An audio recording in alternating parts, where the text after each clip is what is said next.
We're going to talk about tuning a little bit right now. Uh, Tuning is done in my shop with an electronic tuner. They they're really good.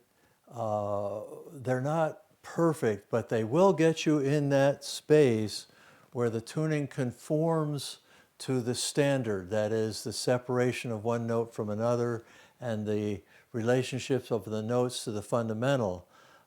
Tuning on a Native American style flute is done at a temperature, a room temperature, and the flute has to be at that temperature as well, of 72 degrees Fahrenheit.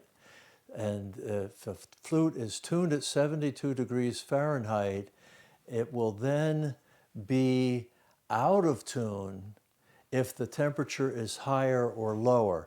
Not significantly out of tune, not so that the average ear can notice it, but when the temperature gets higher, the flute gets sharper. That is, the sound of the flute, the vibrational frequency of the flute begins to creep up. At 80 degrees, the flute's going to be 10, 15 cents.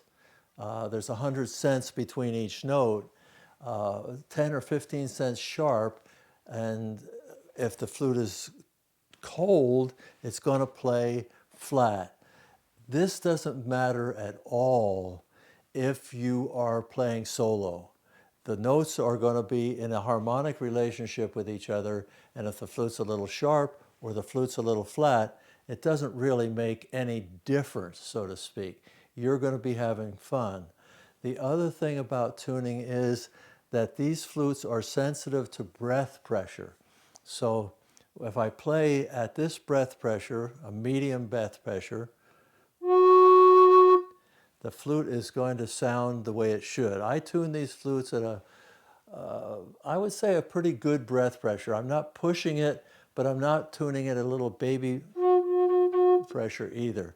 I expect these flutes to have resonance and be able to project.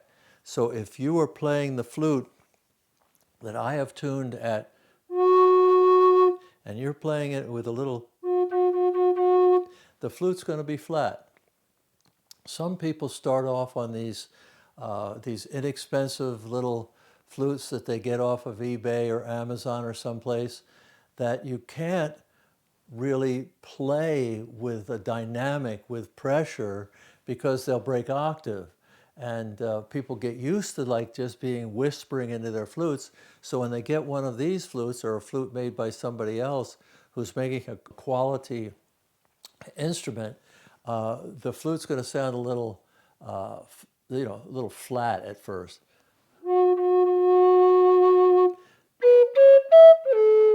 And the other side of that is if you push it harder than it's tuned at,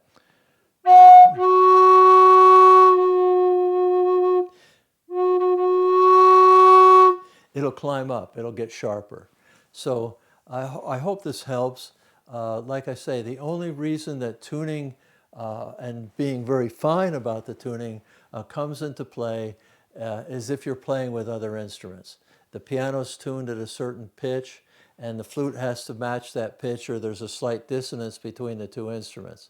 And the other thing about the Native American flute is that unlike a concert flute, which has a joint in it where you can lengthen or shorten the bore of the flute and consequently lower or raise the vibrational level of the flute to meet the differences in temperature and the differences in breath pressure, you can't do that with a Native American style flute. So I hope this helps. Tuning.